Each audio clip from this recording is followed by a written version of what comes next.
Baik,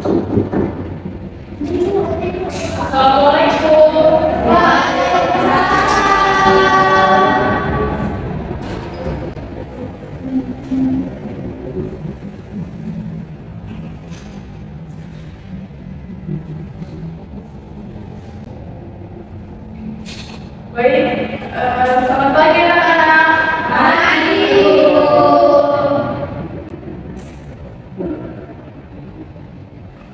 Baik, sebelumnya kepada kakak kelas disilakan untuk memimpin doa. Baik, semuanya, sebelum kita memulai pembelajaran, marilah kita berdoa menurut agama dan kepercayaan masing-masing. Berdoa mulai.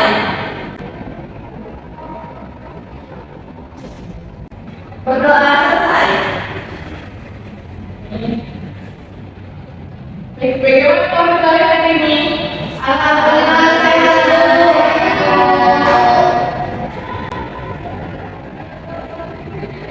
Baik, selanjutnya Ibu akan memeriksa kehadirannya. Apakah teman-teman kalian ada yang tidak masuk? Ada, Bu. Baik, Ibu absen ya. Baik, Bu.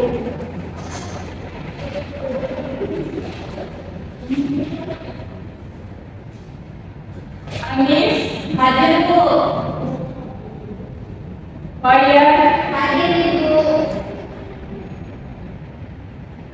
Yuaneli, Hadir, Bu. Jove, Hadir, Bu. Rizky Anita. Hadir, Bu.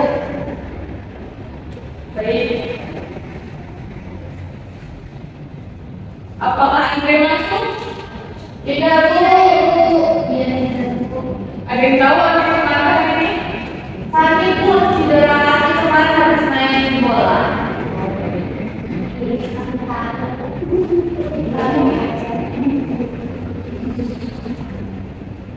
Diki ada yang tahu kemana?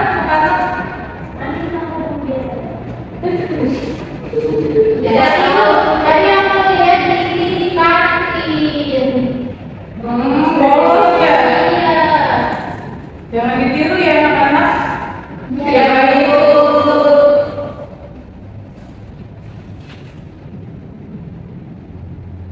Baik, sebelum memulai pelajaran hari ini, Ibu memiliki ice breaking untuk kalian supaya kalian fokus. Baik, Ibu membagi dua ya, kelompok A dan kelompok B. Iya, kelompok siapa, Bu? Iya, di kelompok. Ya, dan tadi kita masuk tadi saya verifikasi. Jadi, SPG itu setiap Ibu melambaikan tangan, kalian tepuk ya sebanyak lambaian tangan yang diberikan. Ini untuk kelompok A dan tangan kiri Ibu untuk kelompok B.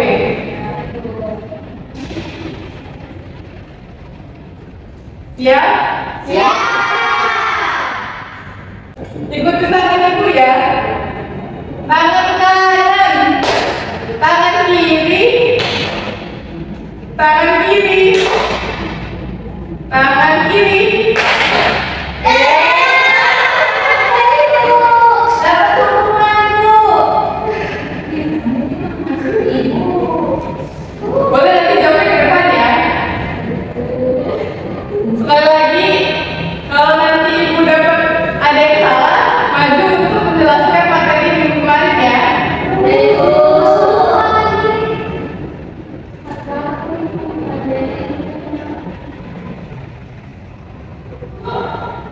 Lagi, ini kebalikannya ya. Kalau misalnya ikutin untuk yang salah, ikutin instruksi dari mulut Ibu, oke? Baik, Bu. Dua kali tangan kanan, tangan kiri, Oh iya. Sakit, Bu. dua kali tangan kiri, kanan,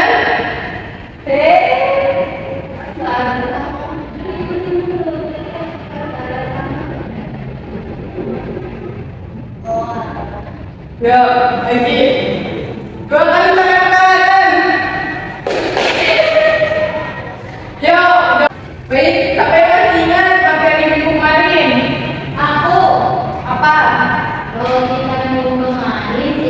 kita membahas mengenai teks eksposisi, Bu. Apa yang Anda ingat dari teks eksposisi minggu kemarin?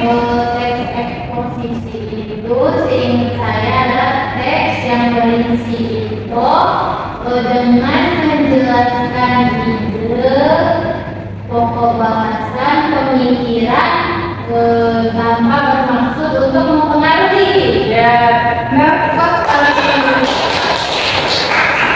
Ada lagi dari anak-anak yang ingin menyampaikan materi minggu kemarin? Ya, silakan. Namanya? Saya yang kaidah tapi Ibu. Boleh. Jadi untuk kaidah teks eksposisi yang saya ingat itu ada kronologis, mental, sama denotatif. Kalau kronologis itu menyatakan waktu, kalau mental itu menggambarkan mengenai jiwa. Lalu untuk denotatif itu menyatakan makna yang sebenarnya. Ya, tepat sekali. Jadi, untuk kaidah kebahasaan dari teks eksposisi itu terdapat kata kronologis, kata mental, kata denotatif. Sebenarnya itu ada lagi, tapi tidak apa-apa. Itu sudah cukup bagus buat nelayan.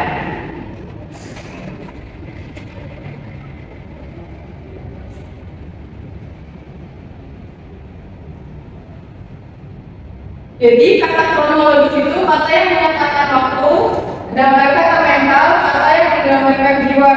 Contohnya seperti menduga, menyimpulkan, menyampaikan, menjelaskan. Ya, tepat sekali untuk penjelasan dari kata denotatif, yaitu makna kata yang menjelaskan makna sebenarnya. Ada lagi yang ingin menjelaskan?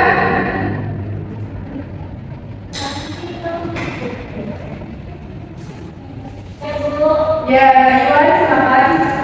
Strukturnya itu tesis, kampanye argumen, jelas perbedaan ulang dulu. Ya, baik. Jadi di dalam teks eksposisi itu terdapat 3 struktur. Yang pertama tesis, rangkaian argumentasi, dan penegasan ulang. Tesis sendiri itu menyampaikan isu atau masalah dan gagasan utama, sedangkan rangkaian argumen menggunakan mengenalkan isu yang dijelaskan, dijabarkan, kemudian menjabarkan alasan yang logis dan memberikan info dari hasil temuan dan fakta dari para ahli. Selanjutnya dari penegasan ulang itu menjabarkan kesimpulan dari teks eksposisi itu sendiri. Selanjutnya di sini kita akan membahas mengenai teks prosedur. Sebelumnya sudah mencari tahu belum apa itu teks prosedur? Ya, Nani silakan. Setelah saya membaca tekanan Ibu, saya pahami bahwa teks prosedur itu berisi tentang langkah-langkah melakukan sesuatu, contohnya kayak kita membuat mie, Bu. Ya, tepat sekali. Jadi di sini bisa dilihat Ibu menjelaskan bahwa teks prosedur merupakan sebuah teks yang berkaitan dengan panduan langkah-langkah dan prosedur. Teks prosedur sendiri bertujuan untuk memberikan panduan atau tata cara untuk melakukan atau membuat sesuatu. Pada dasarnya teks prosedur itu menjelaskan tahap demi tahap mengerjakan kegiatan. Seperti itu.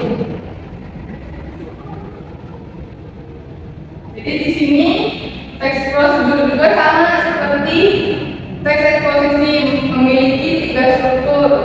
Yang pertama itu ada tujuan, tahapan, dan penegasan. Kita boleh dijelaskan dari struktur teks prosedur ini? Jadi struktur teks prosedur itu ada 3. Yang pertama tujuan, yang merupakan pernyataan umum yang diisi dengan pengantar. pengenalan ataupun maksud dari keberadaan petunjuk. Yang kedua adalah tahapan, berisi langkah-langkah melakukan sesuatu yang disusun secara sistematis. Yang ketiga ada penjelasan ulang, berisi penutup dengan kalimat berupa harapan atau bermanfaat apabila petunjuk-petunjuk dijalankan dengan baik. Ya, jadi dalam teks prosedur, dalam tujuan itu menjelaskan pengantar atau pengenalan dari si teks prosedur itu sendiri. Kemudian tahapan-tahapan itu berisi langkah-langkah yang dilakukan dalam kegiatan tersebut yang disebut secara sistematis. Kemudian penegasan ulang berisi kalimat berupa harapan atau manfaat yang dijalankan. Ini contohnya dari bagian-bagian struktur itu sendiri dalam membuat master. Kemudian di sini ada kaidah pembahasan teks prosedur. Terdapat 5 kaidah. Yang pertama, kata kerja imperatif atau kata kerja perintah, pernyataan persuasif atau kata yang sifatnya mengajak. Kemudian yang ketiga itu adalah kata teknis. Di sini maksudnya kata itu digunakan dirumuskan dalam bidang tertentu, misalnya dalam bidang otomotif. Jadi kata-kata yang digunakan itu menyangkut tentang bidang otomotif tersebut. Begitu juga dengan kesehatan, kata-kata yang dipakai seperti itu. Seperti apa? Kata-kata yang digunakan mencakup bidang kesehatan. Ya. Selanjutnya di sini ada konjungsi penjumlahan. Ada yang tahu nggak apa saja contoh dari konjungsi penjumlahan? Ya, ini silakan. Konjungsi dan serta dengan. Ya, sekali. Kemudian yang terakhir itu adanya deskripsi alat. Ada yang tahu nggak apa yang maksud dengan deskripsi alat? Belum ada yang tahu. Oke. Jadi deskripsi alat di sini maksudnya menjelaskan petunjuk penggunaan alat seperti warna dari alat yang digunakan, jumlahnya, beserta warnanya. Gitu. Kemudian ada yang bisa membaca dulu ya. Nanti kita berbagi. Ciri-ciri teks prosedur yang pertama yaitu menggunakan kalimat imperatif atau perintah. Yang kedua adalah kata kerja yang harus dilakukan. Kemudian juga menggunakan kata kerja aktif. Yang keempat menggunakan konjungsi atau kata hubung untuk menunjukkan urutan seperti pertama, kemudian yang kedua, selanjutnya dan sebagainya. Kemudian yang kelima terdapat aturan dalam hal alat atau kegiatan. Yang keenam menggunakan kata keterangan untuk menyatakan rincian waktu, tempat, dan cara. Kemudian yang terakhir yaitu terdapat penomoran serta isi kegiatan yang dilakukan secara berurutan. Ya, jadi di sini ada yang ingin bertanya Kak mengenai ciri-ciri teks prosedur. Apakah sudah paham? Bu, itu yang nomor 3 maksudnya menggunakan kata kerja aktif itu bagaimana? Menggunakan kata kerja yang berawalan mu dan ber. Contohnya, Misalnya kita masukkan 2 gelas air ke dalam baskom. bukannya itu berarti masukkan. Maksudnya itu dalam kalimat tersebut itu menggunakan kata me dan ber gitu awalan kata kerjanya. Bukan yang di contohnya seperti ini yang pasif itu. Ya, itu yang contoh di pasifnya. Ada lagi yang bertanya? Sudah cukup? Jadi kita lanjutkan ya. Kemudian adanya tahapan penulisan teks prosedur. Yang pertama itu menentukan topik yang sesuai, membuat kerangka berpikir berdasarkan perbaikan atau penelitian, dan yang terakhir publikasi. Bu, untuk publikasi itu maksudnya kayak mana? Jadi kita mempublikasi itu mengungkap, kita menyampaikan kepada halayak ramai seperti kamu membuat suatu teks prosedur nanti dibagikan di majalah dinding di sekolah kita yang ada di dekat saat itu. Kalau di sosial media itu bisa dikatakan publikasi tidak? Ya, itu juga termasuk, itu jangkauannya lebih luas dari sekolah. Kan kalau di Mading hanya anak sekolah ini yang mengetahuinya. Ada lagi yang ingin bertanya? Selanjutnya di sini ada jenis teks prosedur terbagi menjadi 3, yaitu sederhana, protokol, dan kompleks. Untuk Fayan, apakah bisa membacakan?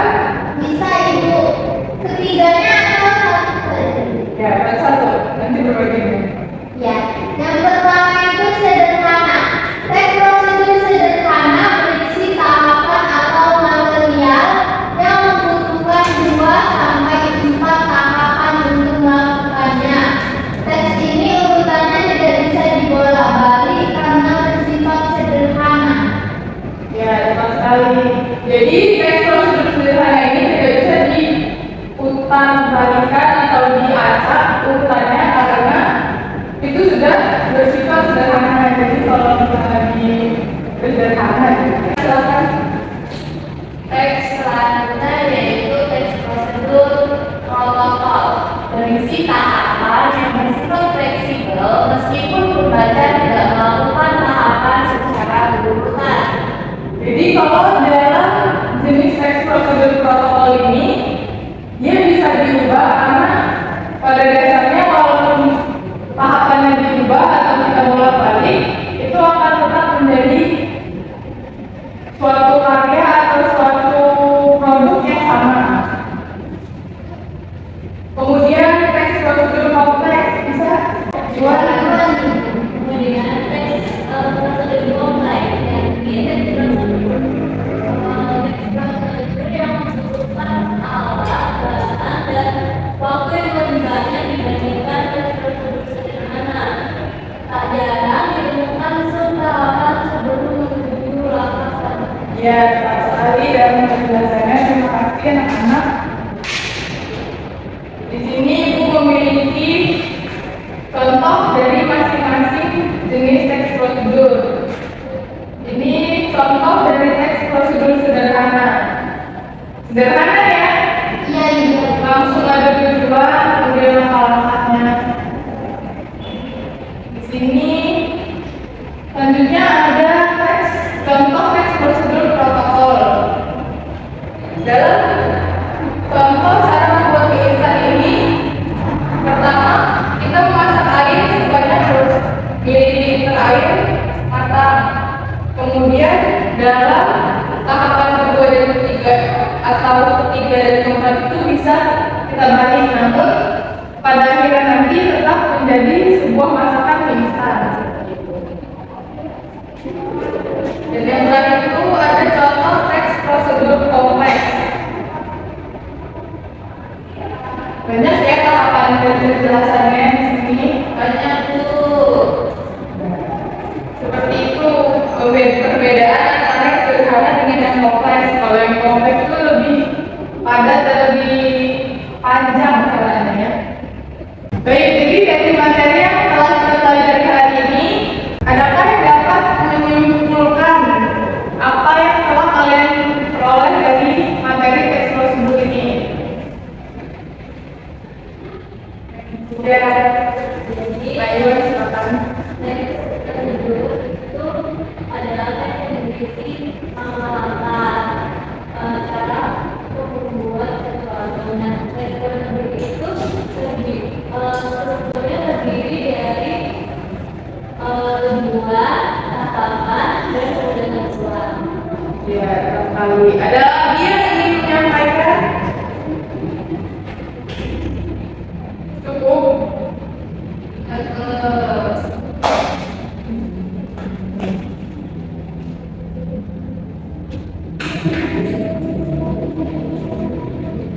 Baik, di sini Ibu akan membagikan kertas mengenai pertanyaan-pertanyaan yang meliputi seputaran materi teks prosedur.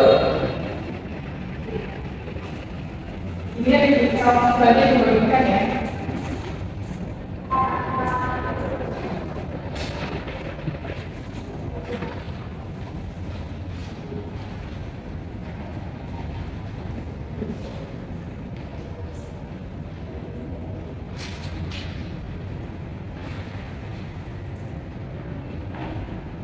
Baik, di sini Ibu memberikan 5 soal mengenai teks prosedur, bisa kalian langsung jawab.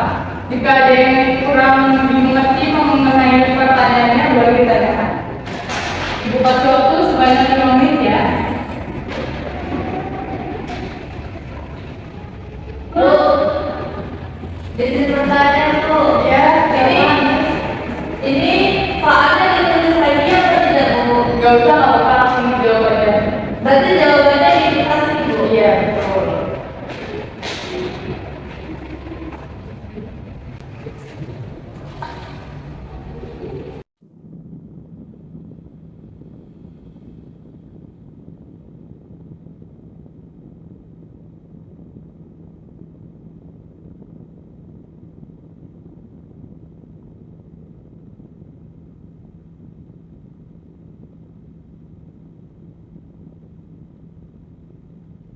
Bu, waktu pembelajaran dari berapa menit? 5 menit.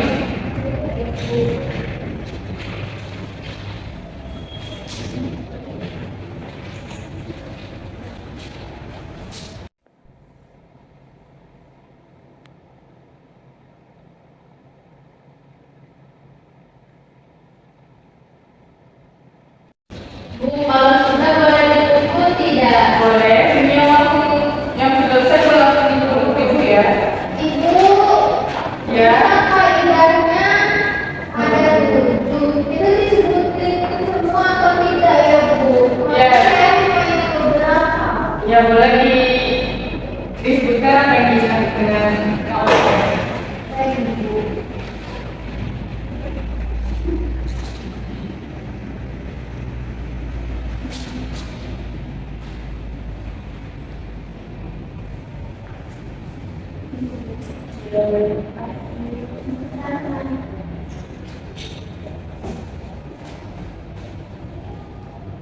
Apakah ada lagi yang ingin ditanyakan?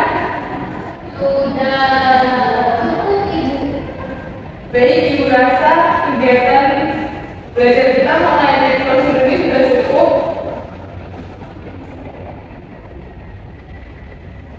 Terima kasih untuk anak-anak yang sudah setia mengikuti pelajaran Ibu hari ini. Ibu akhiri, wassalamualaikum warahmatullahi wabarakatuh. Waalaikumsalam warahmatullahi wabarakatuh. Terima kasih Ibu. Siang. Siang. Ayo Kacin. Aku pulang dulu.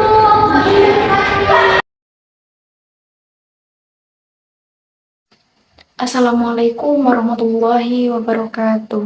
Tabi pun, perkenalkan saya Jove Zetia Aurelia Putrijo dengan NIM 211304180. Di sini saya sebagai observer lisan dari saudari Alia Kinasi dengan NIM 211304112. Waktu pelaksanaan Selasa 31 Oktober pukul 15:15 waktu Indonesia bagian Barat. Kelas 10 SMA, topik yang dibahas yaitu mengenai teks prosedur semester ganjil dengan pengajaran bahasa Indonesia. Saya akan membacakan hasil observasi keterampilan membuka dan menutup. Berikut hasilnya. Komponen membuka pelajaran, yang pertama menarik perhatian siswa, itu terdapat beberapa poin. Yang pertama memilih posisi di depan, di tengah, ataupun di belakang, itu terdapat pada 10 menit kedua dan 10 menit ketiga. Kemudian memilih kegiatan seperti membaca, bercerita, atau berdemonstrasi, itu terdapat pada 10 menit pertama atau 10 menit kedua. Kemudian memilih gaya mengajar interaksional, itu terdapat pada 10 menit pertama, 10 menit kedua, dan 10 menit ketiga. Kemudian memilih media ajar berbasis teknologi, itu terdapat pada 10 menit pertama, 10 menit kedua, dan 10 menit ketiga. Kemudian memilih gaya mengajar resiprokal, itu terdapat pada 10 menit ketiga. Kemudian untuk penggunaan media dan alat bantu mengajar, yang pertama ada gambar, itu terdapat pada 10 menit kedua. Kemudian untuk model itu tidak ada. Kemudian untuk skema atau menyimpulkan materi bahasa sendiri, itu terdapat pada 10 menit kedua dan 10 menit ketiga. Kemudian untuk pola interaksi yang bervariasi, yang pertama antara guru dengan siswa, itu terdapat pada 10 menit pertama. Kemudian antara siswa dan guru, itu terdapat pada 10 menit kedua dan 10 menit ketiga. Kemudian antara siswa dan siswa itu terdapat pada 10 menit kedua. Kemudian menimbulkan motivasi, kehangatan, dan keantusiasan, itu terdapat pada 10 menit pertama, 10 menit kedua, dan 10 menit ketiga. Kemudian menimbulkan rasa ingin tahu, itu terdapat 10 menit pertama, 10 menit kedua, dan 10 menit ketiga. Kemudian yang ketiga ada memberi acuan, menyarankan langkah-langkah yang akan dilakukan, itu terdapat pada 10 menit kedua. Kemudian mengingatkan masalah pokok yang akan dibahas, itu terdapat pada 10 menit kedua juga. Kemudian mengajukan pertanyaan-pertanyaan, itu terdapat pada 10 menit pertama, 10 menit kedua, dan 10 menit ketiga. Kemudian di sini ada membuat kaitan atau apersepsi, terdapat pada, yaitu yang pertama berkaitan antar spek.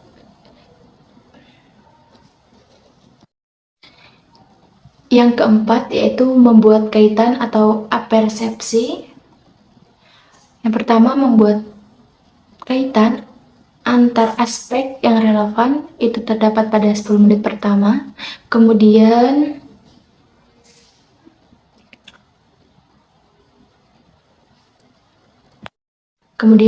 yang selanjutnya membuat kaitan atau apersepsi. Kemudian yang keempat yaitu membuat kaitan atau apersepsi, berkaitan antarsepsi yang relevan, itu terdapat pada 10 menit pertama dan 10 menit kedua. Kemudian selanjutnya menjelaskan konsep atau pengertian sebelum bahan diperinci, itu terdapat pada 10 menit pertama.